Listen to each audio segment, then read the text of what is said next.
Amém.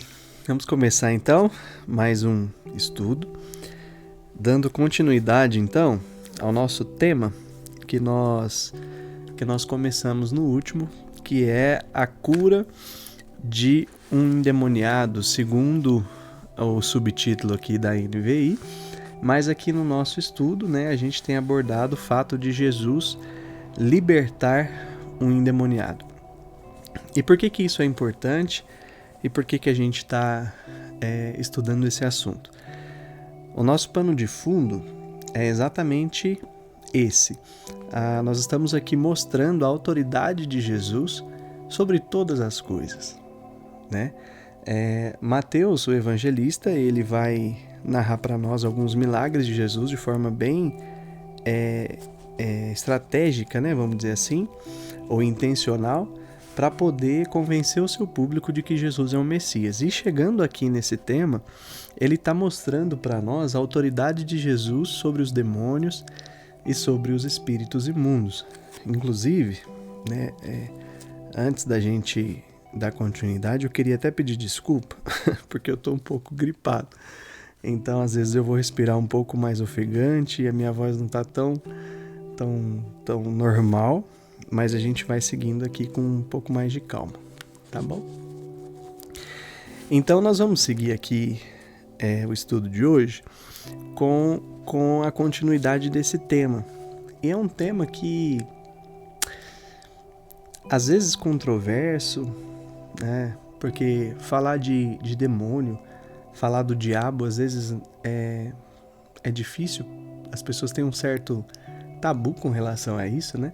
Tem gente que não acredita. Tem gente que acha que é a história da carochinha. E tem gente que supervaloriza isso, né? Como assim supervaloriza? Coloca o diabo, os demônios, num status que eles não têm. Num lugar onde eles não estão. Com um poder que eles não têm.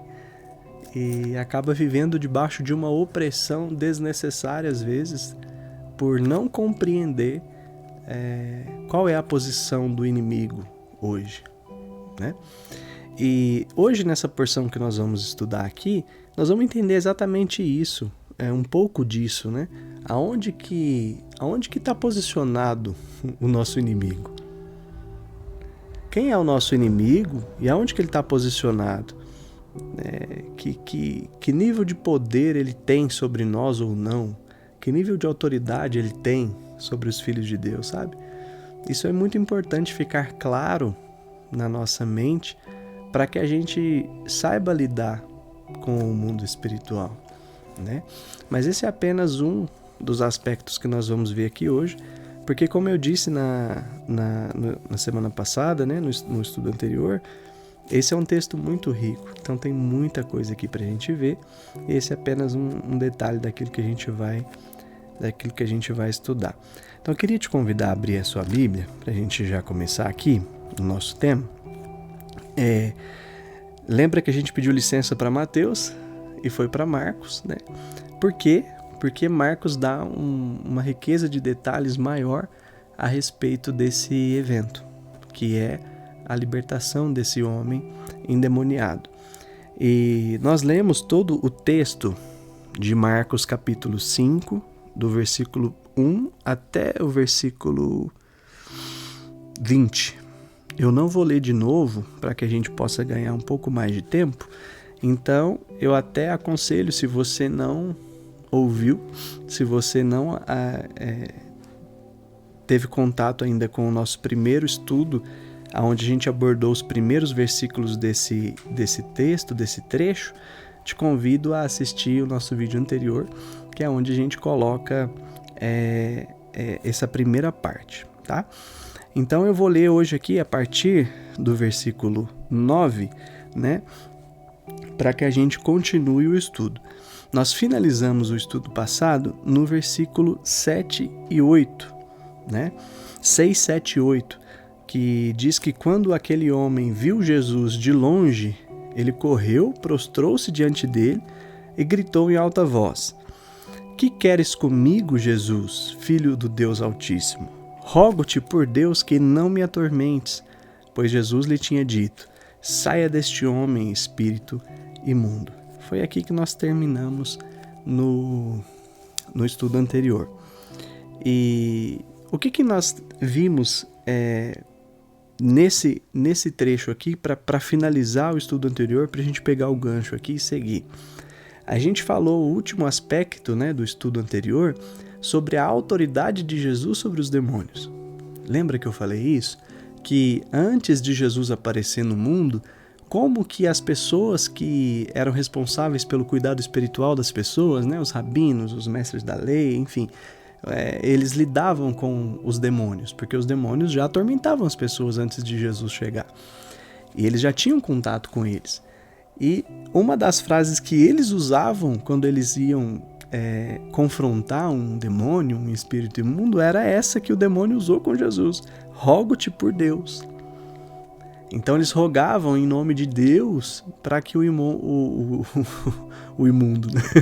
Para que o demônio, o espírito imundo, deixasse aquela pessoa, né? Ou não atormentasse aquela pessoa. E você vê agora essa questão sendo invertida. Ao invés de um homem, Jesus, chegar e rogar por Deus para que aquele demônio deixe, né, o homem ali, na verdade o demônio, a Bíblia diz que ele, né, se prostra diante de Jesus e roga por Deus para que Jesus não o atormente. Olha que interessante. Agora, o que eu queria chamar a atenção nisso aqui para a gente deixar isso bem claro e seguir aqui para o próximo aspecto. A autoridade de Jesus sobre os demônios, sobre os espíritos imundos, ela precisa ficar bem clara na nossa mente, porque muitas pessoas lidam com questões espirituais com base na sua própria força, ou tentam lidar com questões espirituais com base na sua própria força. Muitas pessoas se enganam e acham que vão ter autoridade sobre os demônios ou sobre o mundo espiritual se ela tiver uma obediência acima da média, vamos dizer assim. For uma pessoa muito santa em si mesma, muito justa em si mesma, se considerar cumpridora, vamos dizer assim, das leis, né, de Deus, então ela acha que se ela jejuar, se ela orar, se ela fizer por onde, ela vai ter autoridade no mundo espiritual. Por muito tempo as pessoas acreditaram nisso. Só que eu queria te dar uma notícia: você não tem autoridade nenhuma sobre o mundo espiritual em si mesmo. Não é o que você faz que te dá autoridade no mundo espiritual. Não é porque você orou ou deixou de orar, não é porque você jejuou ou deixou de jejuar. Isso pode até assustar algumas pessoas, porque foi ensinado dessa forma. Mas o que traz autoridade no mundo espiritual é uma coisa só: Jesus. Por isso que ele nos deu o nome dele. Ele não nos deu o nome dele como um jargão para poder ser usado como, né, um abracadabra para poder resolver o problema. Não, o nome de Jesus significa usar a autoridade de Jesus. O nome de Jesus significa atuar em nome dele, como se fosse ele. Então, quando Jesus dá para nós essa prerrogativa de fazer o que fazemos em nome dele, em outras palavras, ele está falando assim: você pode fazer como se fosse eu. Estou te dando a minha autoridade para fazer no meu lugar. Por que os demônios tremem quando nós chegamos em nome de Jesus? Porque ele entende que em nome de Jesus já não é o Matias, já não é a Lucy, já não é a Ana, já não é o André. Em nome de Jesus, eu estou representando Jesus nesse momento. Então a autoridade aqui não é minha, a autoridade aqui é dele. Percebe a diferença? Então a autoridade sobre o mundo espiritual não está no que eu faço ou deixo de fazer, está em quem eu represento. Você representa a si mesmo diante de um demônio, você vai apanhar. Percebe? Ele não vai sair, ele não vai te obedecer. Agora, se você chega diante de uma situação Aqui nós estamos usando o exemplo, né, de um endemoniado que precisa ser liberto. Mas diante de qualquer situação que seja espiritual, se você chega em nome de Jesus, aí há autoridade. Mas se você chega em seu próprio nome, em sua própria força, não existe autoridade alguma. Isso fica evidenciado no texto que nós lemos na semana passada, lá no versículo 4, no finalzinho do versículo 4, que diz que esse homem, eles tentaram várias vezes prendê-lo, né, contê-lo. E sabe o que o texto diz? Ninguém era suficientemente forte para dominá-lo. Presta atenção nisso. Eu queria te dar essa notícia hoje. Ninguém é suficientemente forte para dominar.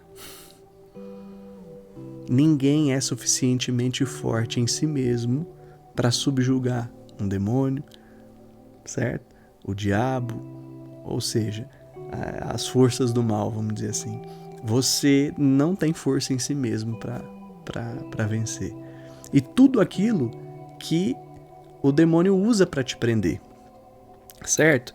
Então, a questão dos vícios, a questão do pecado. Eu queria te contar que você não é suficientemente forte para dominar o pecado. É por isso que você peca toda vez. Porque você ainda não descobriu que você não é suficientemente forte. E aí você está tentando vencer na sua força. Quando que você vai vencer? Quando você olhar para ele e enfrentá-lo em nome de Jesus. Aí vence. Aí o pecado se prostra. Aí o vício se prostra. Aí o demônio, como diz o texto aqui, se prostra, porque em nome de Jesus há autoridade. Somente Jesus tem autoridade no mundo espiritual. Somente Jesus tem autoridade sobre os espíritos imundos, sobre o diabo. Ok? Então essa é a questão que eu queria deixar aqui destacado do nosso último ponto da semana passada para a gente pegar o gancho sobre a autoridade de Jesus, que fica bem clara nessa porção aqui que nós lemos. Ok? Então logo em seguida, quando Jesus tem esse encontro com esse homem endemoniado, ele faz essa petição a Jesus, né? Ele roga por Deus para que Jesus não o atormente. Por quê? Porque Jesus já tinha dito, antes dele rogar, Jesus tinha ordenado que ele saísse. Então ele fica desesperado e ele roga a Jesus que não o atormentes, né? E sabe o que Jesus faz? Jesus lhe faz uma pergunta. Versículo 9 diz assim: Então lhe perguntou Jesus, quando ele rogou para Jesus não atormentar, Jesus lhe fez uma pergunta. Versículo 9. Então Jesus lhe perguntou: Qual é o seu nome? Meu nome é Legião, respondeu ele, porque somos muitos. E implorava a Jesus, com insistência, que não os mandasse sair daquela região. Vamos dar uma paradinha aqui. 9 e 10. Primeira coisa, nós vemos pela primeira e única vez Jesus estabeleceu um diálogo com o espírito imundo. Em todas as outras vezes que Jesus se depara com uma pessoa possessa por demônios, ele não conversa com o demônio.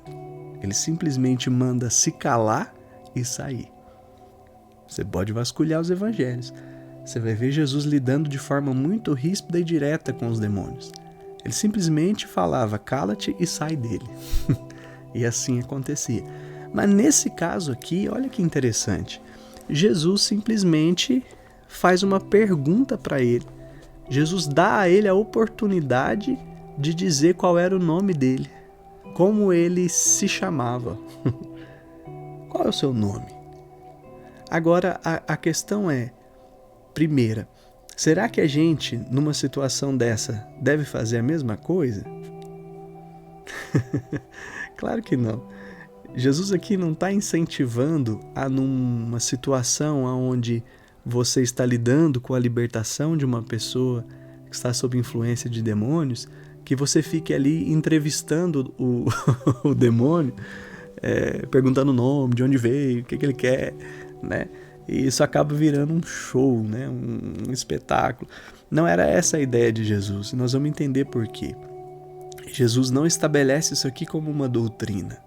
Jesus dá a oportunidade desses espíritos dizerem o nome, porque Jesus queria que ficasse bem claro para aquelas pessoas e hoje para nós com quem ele estava lidando e por que ele estava lidando. Quando Jesus pergunta o nome é para deixar evidente o seu propósito de estar ali fazendo o que ele estava fazendo.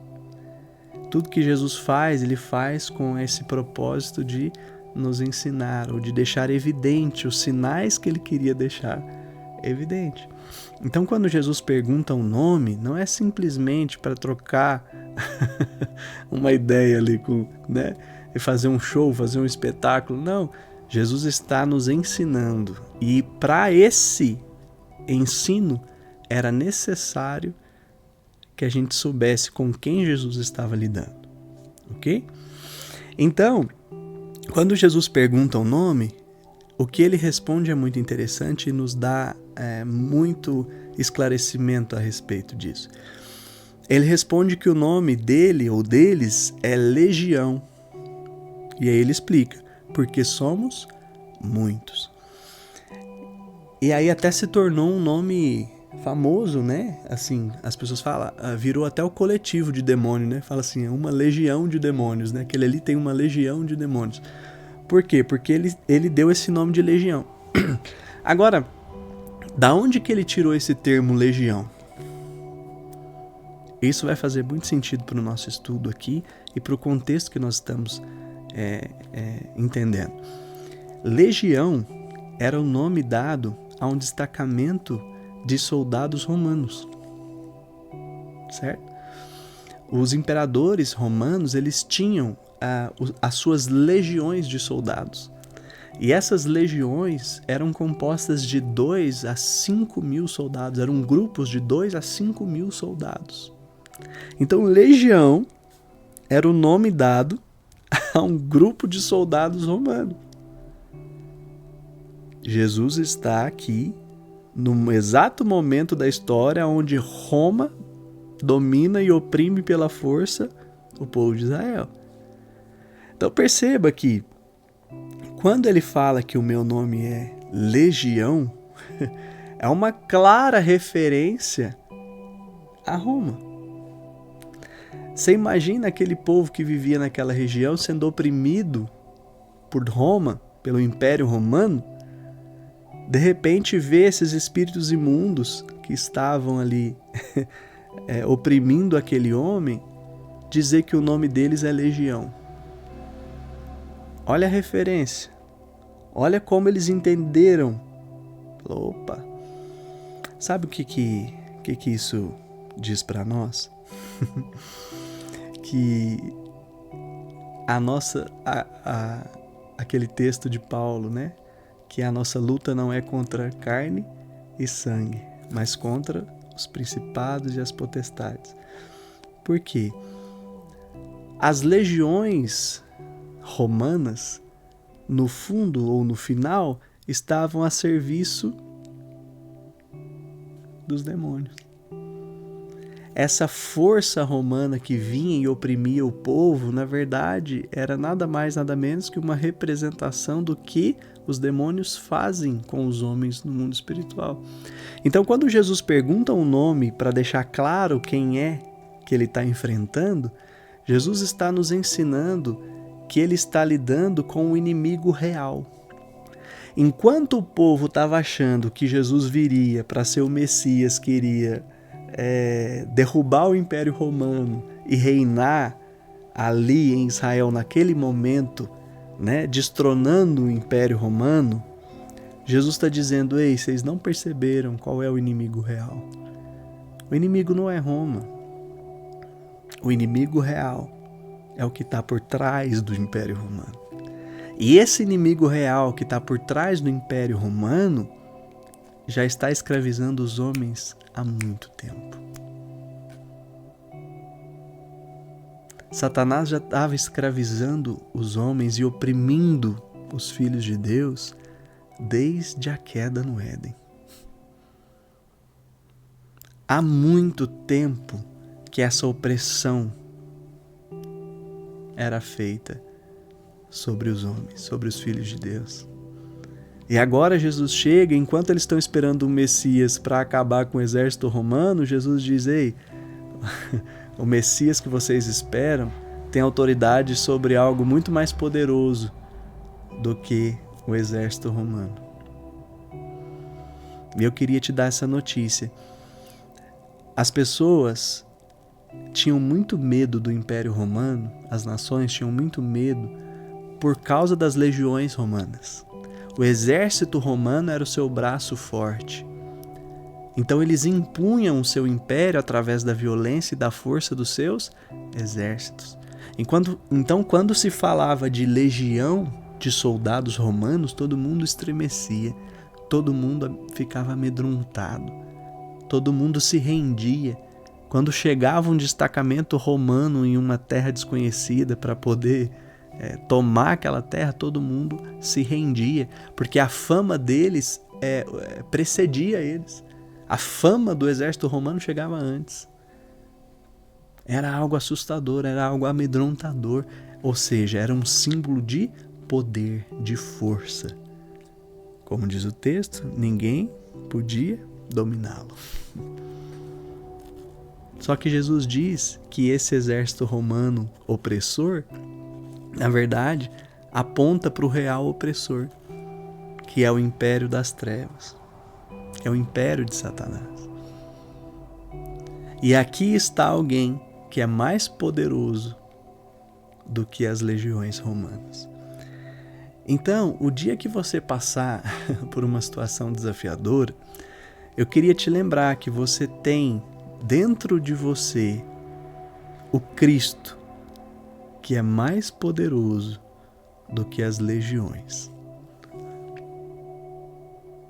Uma legião não é suficiente para parar Jesus. E olha que eles tentaram. Lembra da tempestade? Olha como vai ficando tudo muito claro aqui, tá? Então, o primeiro ponto aqui desse trecho é o fato de ele se chamar de legião, essa clara referência a Roma, e fica claro aqui a autoridade de Jesus, que é mais poderoso do que o mais forte de todos os exércitos que já existiu, que atuava, óbvio, sob a influência maligna. Tá certo? Então, depois que ele fala que o nome dele é Legião, porque eles são muitos, o versículo 10 diz que ele implorava a Jesus com insistência que não os mandasse sair daquela região. Isso é interessante, porque aqui Jesus não está expulsando apenas um demônio que está oprimindo uma pessoa. Aqui Jesus está oprimindo uma legião de demônios que está oprimindo uma região. E aqui eu queria chamar a sua atenção para a diferença de ação de um demônio, no singular, tá? E a ação de uma potestade, de um principado. Principado e potestade fala sobre como que eu posso dizer? Uma alçada de domínio sobre localidades, sobre regiões, sobre áreas, certo? Então, os principados são os espíritos imundos que dominam sobre certas regiões ou sobre certas áreas.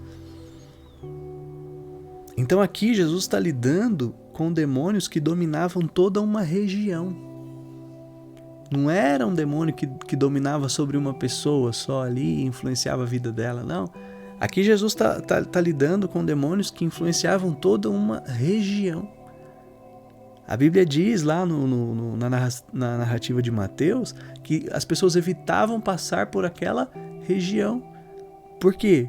Porque ali estava sob influência desses espíritos malignos. Percebe? E quando Jesus chega, acaba o domínio. Aquela região que antes era afetada, oprimida, devastada por esses demônios, agora recebe luz e é completamente liberta. E é por isso que eles tentaram impedir de todas as formas que Jesus chegasse, porque eles não queriam sair daquela região. Aquela região foi dada para eles, para que dominassem sobre aquela região. E aí não se engane, o Império das Trevas é organizado. Eles se organizam. E cada região tem o seu principado, tem a sua potestade. Principado sobre região, potestade sobre áreas da vida. Tem a potestade que atua na área sexual, tem a potestade que atua na área do jogo, tem a potestade que age na área do vício. Então você percebe? São espíritos que agem em determinadas áreas. Os principados atuam sobre regiões, como aqui, geográficas.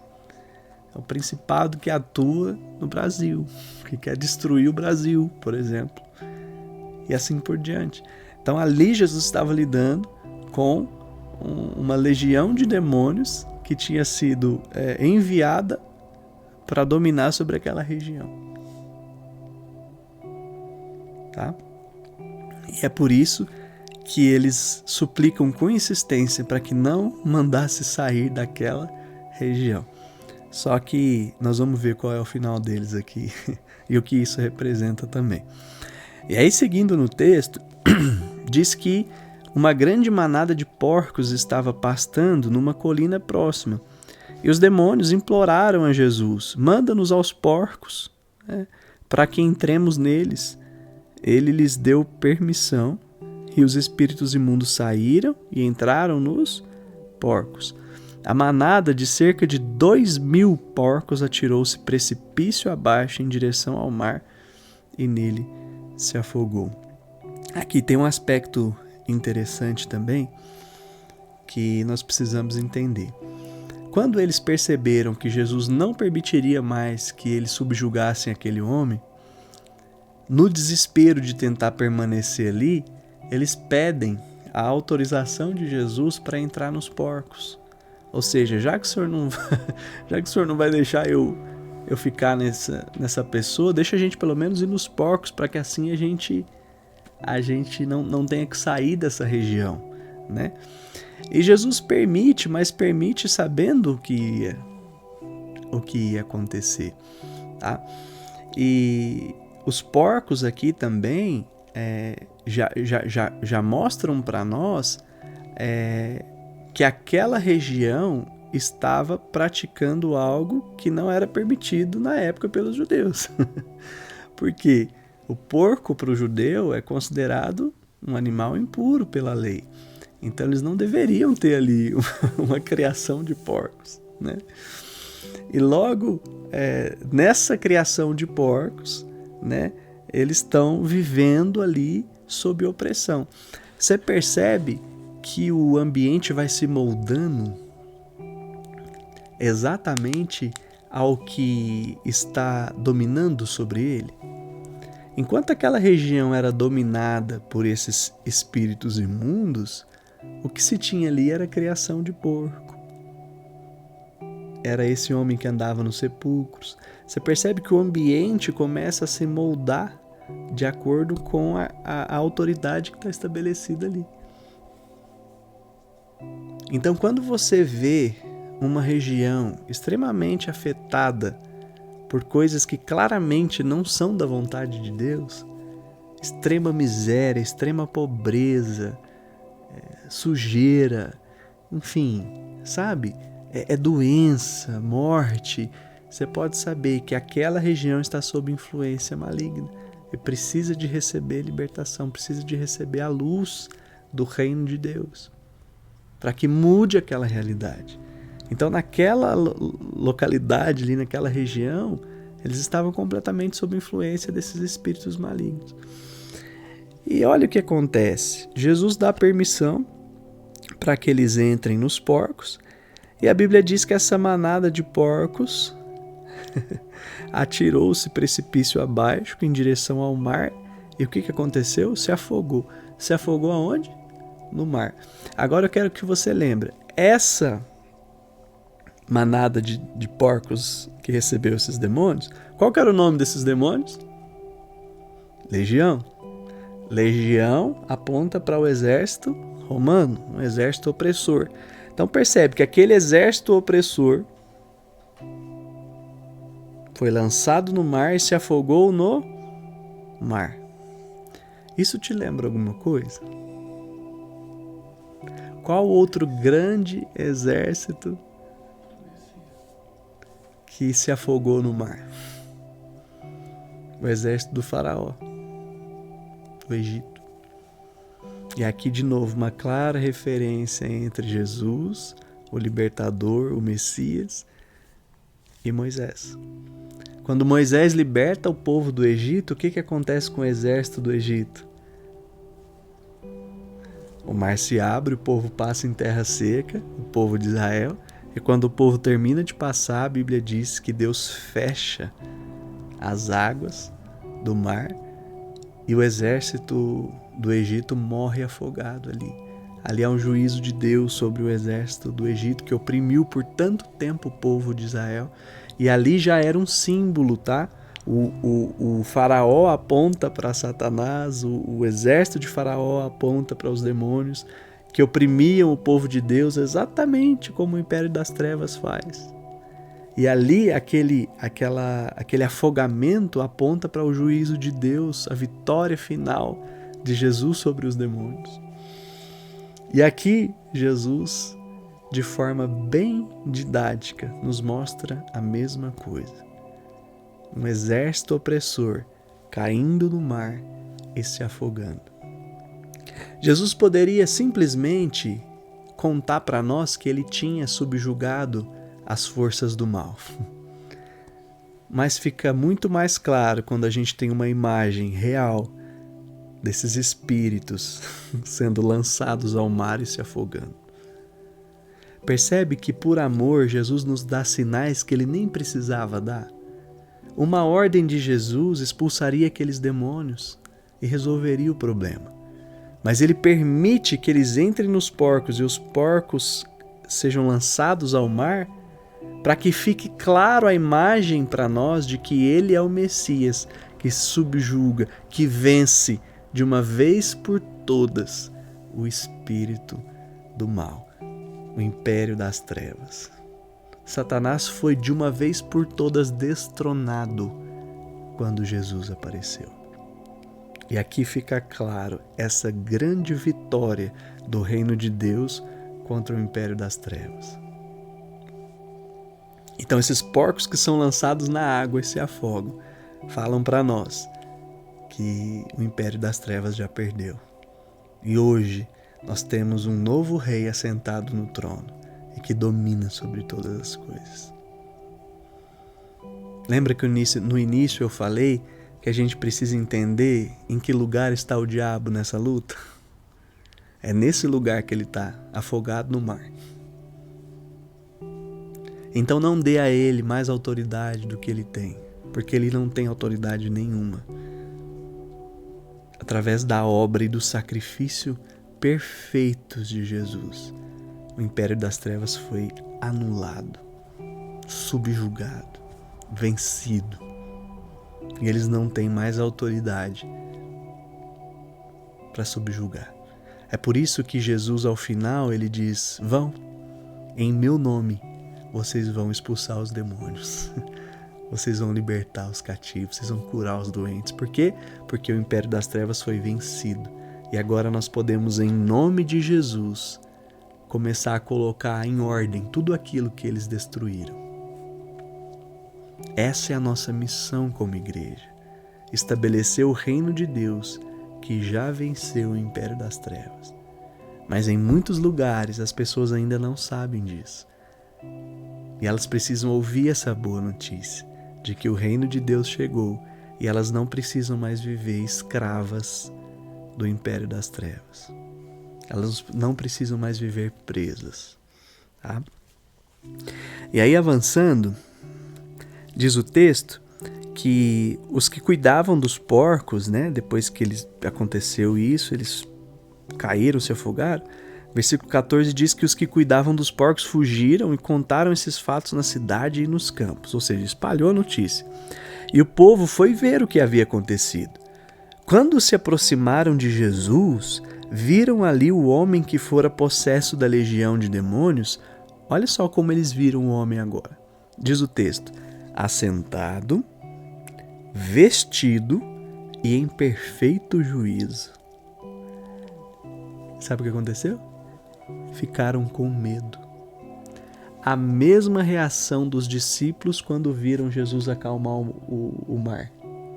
A Bíblia diz que quando eles viram Jesus acalmar o mar, o que aconteceu? Tomados de medo, disseram: quem é esse que até o vento e o mar lhe obedecem? Aqui é a mesma coisa. Quando eles olham para aquele homem que eles conheciam e vê esse homem assentado, vestido em perfeito juízo, a Bíblia diz que eles têm medo. Por quê? A pergunta intrínseca é: quem é esse que até os demônios obedece? A mesma pergunta dos discípulos. Quem é esse que até os ventos e o mar lhe obedecem? Quem é esse que até os demônios lhe obedecem? Percebe? Eles ficam com medo de Jesus. Agora, um aspecto que eu queria destacar aqui nessa porção, além disso, desse medo deles, porque Jesus tem autoridade sobre os demônios, é que numa experiência com Deus e de Deus, vamos lá, tocar num ponto sensível aqui agora. As pessoas são transformadas e ficam em perfeito juízo. Se você participa de alguma experiência religiosa, tá? Não importa se é evangélico, se é católico, o que é. Alguma experiência religiosa que faz com que você fique fora do perfeito juízo, fora de si, em transe, ou seja lá de que forma, alucinado, enfim. Eu quero te dizer que essa não é a experiência que Jesus está te oferecendo no Evangelho. Não é a experiência do Evangelho de Jesus.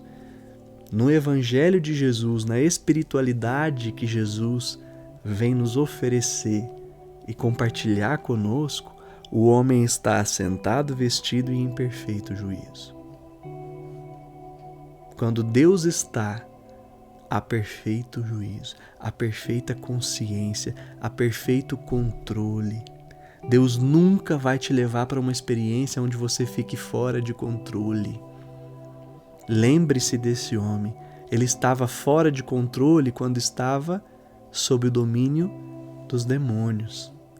Quando ele foi liberto, ele voltou ao seu perfeito juízo e passou a ter controle sobre si mesmo.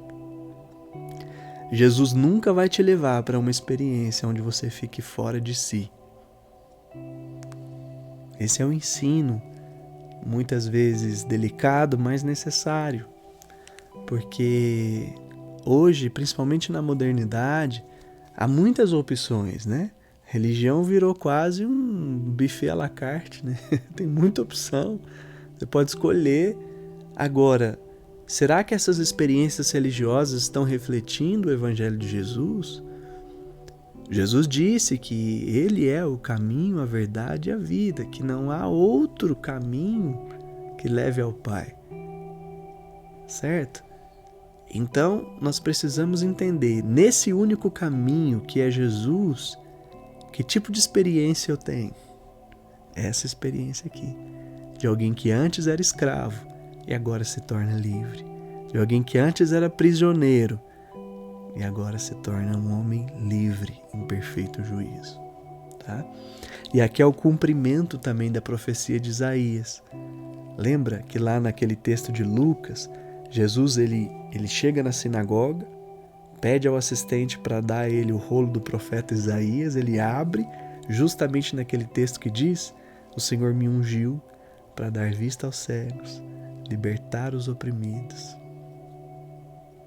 Aqui está se cumprindo exatamente aquela profecia diante dos olhos deles. Eles estão vendo alguém que estava em cativeiro sendo posto em liberdade. Só o Messias teria autoridade para fazer isso, segundo o profeta. E é por isso que eles temem, porque eles percebem que eles estão de fato diante do Messias, que tem autoridade sobre espíritos imundos e que coloca em liberdade os cativos. Amém? Nós já estamos encaminhando aqui para o nosso final, e até avancei um pouco no tempo, mas continuando aqui para a gente finalizar, quando isso acontece, né, eles veem isso, eles ficam com medo, diz o texto que as pessoas que estavam presentes, já no versículo 16, contaram ao povo, né, a todo o povo, o que acontecera ao endemoniado e também aos porcos. Ou seja, eles saíram contando para todo mundo o que aconteceu com o endemoniado e com os porcos. Muito provavelmente era a fonte de renda daquela comunidade, né? Aqueles porcos. Então, o povo começou a suplicar a Jesus que saísse do território deles. Olha que coisa estranha. Nós vamos entender já para que isso aqui aponta, mas um ensino um pouco mais superficial aqui que a gente consegue perceber é que existem pessoas que se tornam reféns e ao mesmo tempo se sentem confortáveis num ambiente de opressão. Sabe aquela pessoa que vive na miséria e tá tudo bem, ela começa a se sentir confortável com aquilo? Jesus chega para oferecer uma mudança de vida e a pessoa, não, tá tudo bem, Jesus, tá bom aqui, tô acostumado. Existem pessoas que se acomodam num ambiente onde o reino de Deus não está. Onde há violência, onde há injustiça, e você simplesmente se acomoda com aquilo, se acostuma com aquilo. E Jesus está te chamando para sair dessa realidade e você fala, não, Jesus, melhor o senhor sair, porque até o senhor chegar estava tudo bem. Estava debaixo de opressão e tudo, mas nós criávamos nossos porquinhos aqui e estava tudo certo. Agora o senhor chegou, acabou os porcos, acabou tudo. A fazer o quê? Você é obrigado a ser liberto, mas eu estou tão acostumado com esse meu viciozinho aqui, com a minha vidinha, aí o senhor vai me obrigar a ser liberto? Aqui fica um alerta, né? Que nós não sejamos essas pessoas que se acomodam em ambientes onde a vontade de Deus não está sendo feita. Esse povo se acomodou ao ponto de mandar Jesus sair. Não o receberam. Aquele que chegou para libertá-los daquela condição foi mandado embora.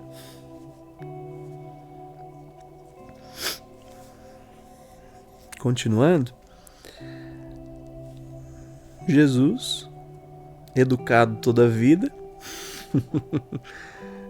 saiu. Esse Deus revelado em Jesus é diferente, né? Porque geralmente o Deus que se ensina por aí é um Deus vingativo, né? Um Deus que impõe a sua vontade, goela abaixo, de cima para baixo. Agora aqui nós vemos Jesus revelar um Deus que simplesmente se retira do local onde ele não é bem-vindo. Eu acho que a gente tem muito o que aprender com Jesus, né? Jesus revela um Deus que não impõe a sua vontade. Jesus revela um Deus que está desesperado de amor por você e quer muito que você viva uma experiência de libertação, uma experiência de vida no reino de Deus. Mas sabe de uma coisa? Ele não vai impor. Ele não é como as legiões romanas que impõem o seu reino à força, na base da violência. Não. Jesus nos oferece o seu reino com graça e amor, mas recebem aqueles que querem. Se você não quiser, ok. E é exatamente isso que nós vemos aqui. Eles pedem para que Jesus saia e Jesus sai. No versículo 18, Jesus está entrando no barco, Jesus está indo embora. É isso que vocês querem? Ok, estou saindo. E quando Jesus está entrando no barco para ir embora, o homem que estiver endemoniado, né, o homem agora em sã consciência, suplica a Jesus para que Jesus o deixasse ir com ele. Olha que bonito. Esse homem não se acomodou. Esse homem não queria voltar ao que era. E ele suplicou, ele disse: Jesus, eu não quero ficar aqui nessa situação, eu quero seguir o Senhor, eu quero mudar de vida. Só que olha, o mais impressionante no texto é que Jesus não permite. Há poucos versículos atrás nós vimos pessoas, né, que estavam ali candidatas a ser discípulos, mas estavam um pouco inseguros, e Jesus sendo duro com elas: você tem que me seguir. Me seguir é a sua prioridade. Agora, nesse caso, tem um homem que quer seguir e Jesus não deixa. Como assim? De novo, Jesus não cabe numa caixinha. O reino de Deus não pode ser mensurado e colocado numa caixinha e falar assim: Deus age assim e sempre assim. Não. Deus tem um propósito específico para cada um de nós. E Ele não age sempre da mesma forma, do mesmo jeito, no mesmo lugar, com as mesmas palavras. Não.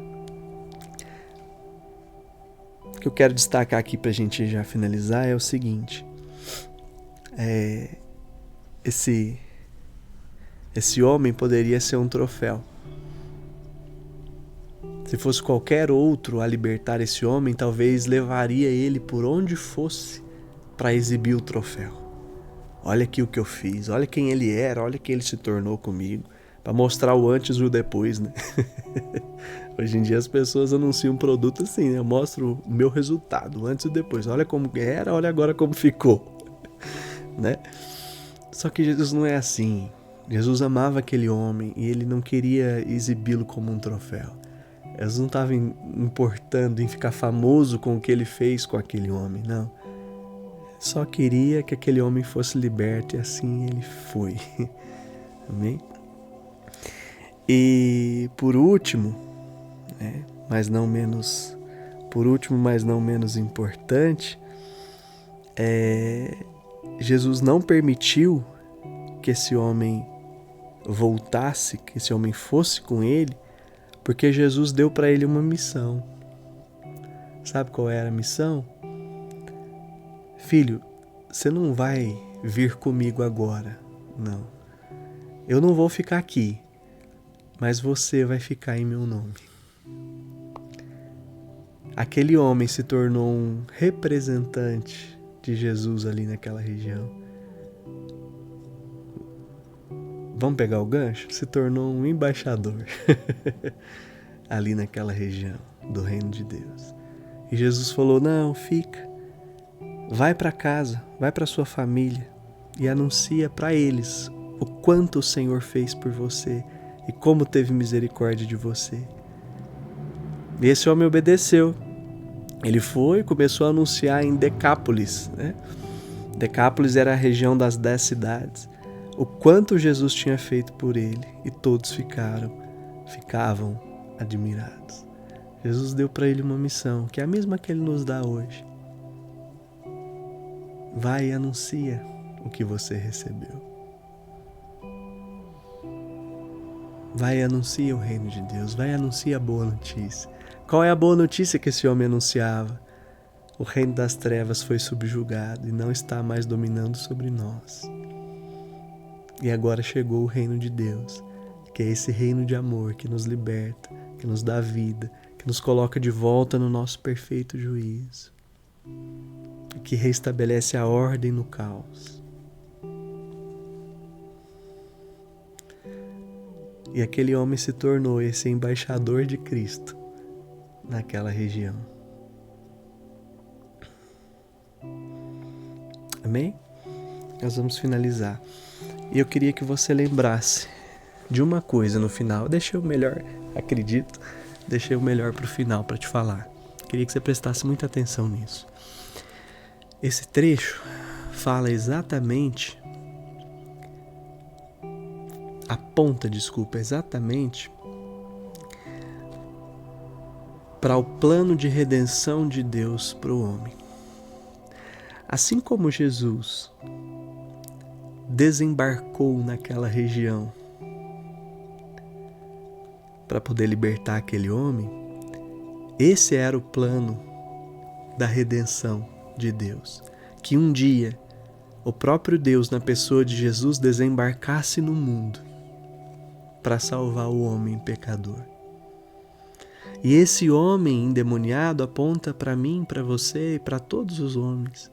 Nós estávamos nessa situação desesperadora, reféns do império das trevas, sendo oprimidos, maltratados pelo império das trevas, nos cortando, nos dilacerando, nos machucando uns aos outros. Ódio, vingança, orgulho. E Jesus desembarcou no mundo, assim como desembarcou lá naquela região. E quando ele desembarcou no mundo, ele começou a colocar as coisas em ordem. Expulsou o reino das trevas desse mundo. Mas sabe o que as pessoas fizeram? Mandaram ele embora. O crucificaram, o mataram. Não receberam aquele que veio para lhe salvar, exatamente como esse povo fez. Só que Jesus não se ofendeu. Ele se deu, ele aceitou morrer em nosso lugar e sair desse mundo por um tempo. Mas assim como ele deixou aquele homem naquela região, ele deixou a igreja. Ele deixou a mim, deixou você aqui, para que em nome dele possamos anunciar o quanto o Senhor nos fez. E eu queria te convidar para ser essa pessoa, para ser esse representante do reino de Deus aqui nessa terra. Porque ele veio, viveu entre nós, habitou entre nós e nos libertou completamente do império das trevas. Mas nós, naquele momento, como humanidade, nós o rejeitamos. Em figura de linguagem, nós o mandamos embora.